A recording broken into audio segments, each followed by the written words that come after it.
Our topic for today is about random variables and its probability distribution. Recall from lesson 1 that a variable is a characteristic or attribute of an individual that can take on different values or measurements. We define a random variable to be a type of variable whose values are determined by chance. For example, meron tayong tatlong coins. When we toss the first coin, ang mga possible na outcomes ay head or tail. Ganon din sa second coin, it can be head or tail. And the third coin, it can be head or tail. Ano ngayon ang sample space natin kapag tinos natin yung tatlong coins na to? We can have tatlong head or we have head, head, tail. We can also have head sa first coin, tail sa second coin, head sa third coin, or head, tail, tail. Or we can also have tail, head, head, tail, head, tail, or tail, tail, head, or tail, tail, and tail. So in our sample space, there are 8 possible outcomes.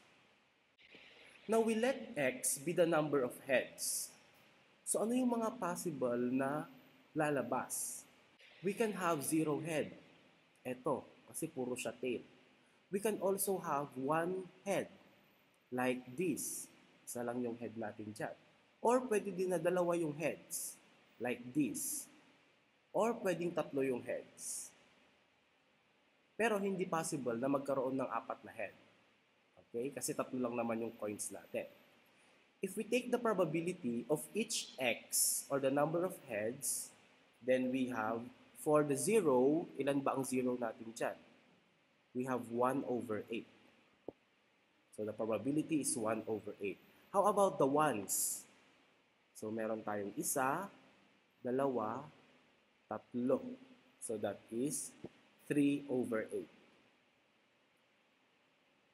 For 2 heads, we have 1, 2, and 3.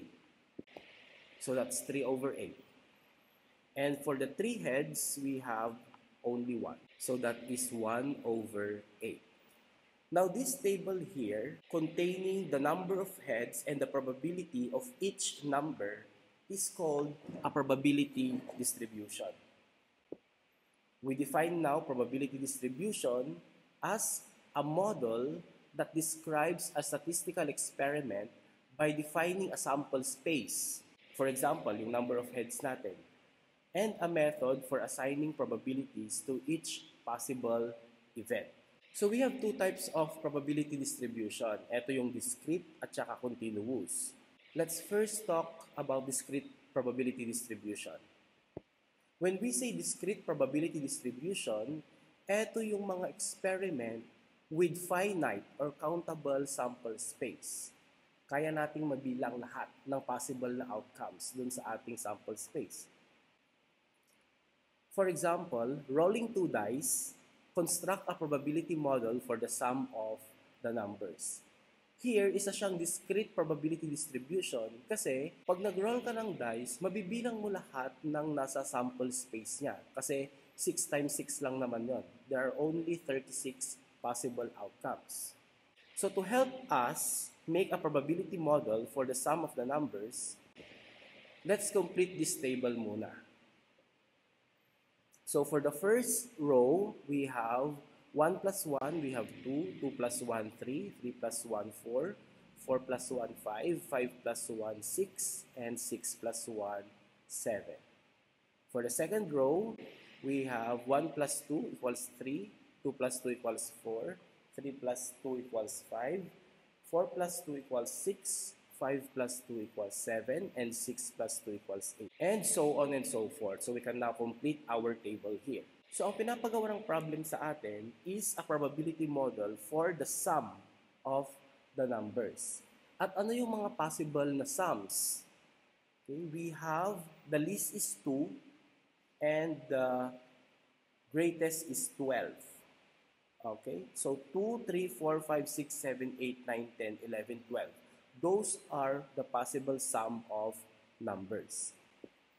So we let x be the sum, So, ang mga possible ay 2 hanggang 12.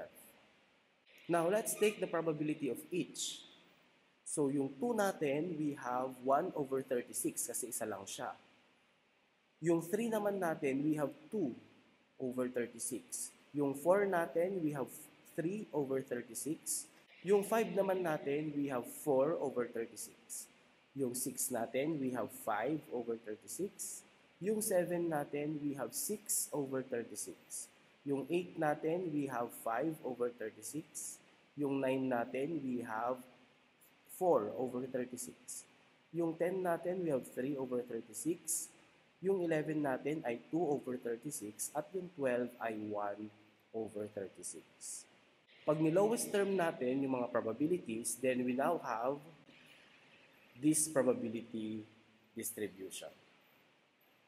So this is now the probability distribution of the sum of numbers when 2 dice are rolled. May tinatawag din tayong expected value or the mean sa isang discrete random variable. That is the theoretical average of the variable's possible outcomes weighted by their probabilities. The formula for the expected value is equal to the summation of x times px, where x is the variable's value and p of x is the probability of each value. So we let x be the number of heads on tossing a coin 3 times. Let's find the expected value or the mean of this probability distribution. So una muna, imumultiply natin yung x at yung kanyang px. So 0 times 1 over 8, that is 0, plus 1 times 3 over 8, that's 3 over 8, plus 2 times 3 over 8, so that's 6 over 8. 3 times 1 over 8 is 3 over 8. So we get the sum, the answer is 12 over 8, or that is 3 halves. We say that if the experiment of tossing a coin 3 times is repeated several times, one would expect to observe an average number of heads equal to 3 halves. Yun ang ibig sabihin ng ating expected value. Aside from the expected value, we also have the standard deviation of a discrete random variable. This measures the dispersion or spread of its possible values around the expected value.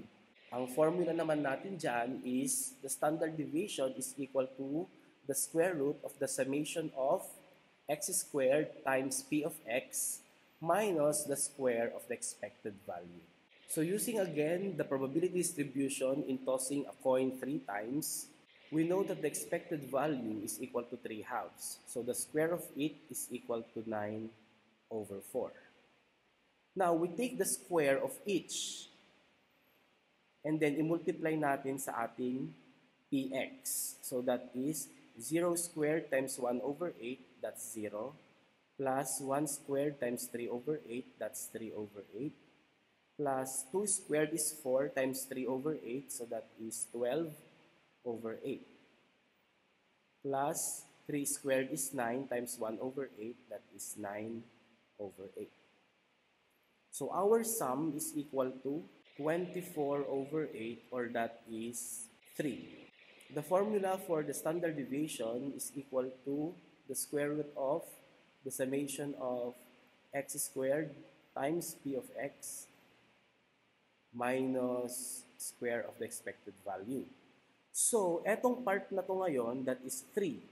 Using the formula now, standard deviation is equal to the square root of 3 minus 9 over 4. Or that is now is equal to the square root of 3/4.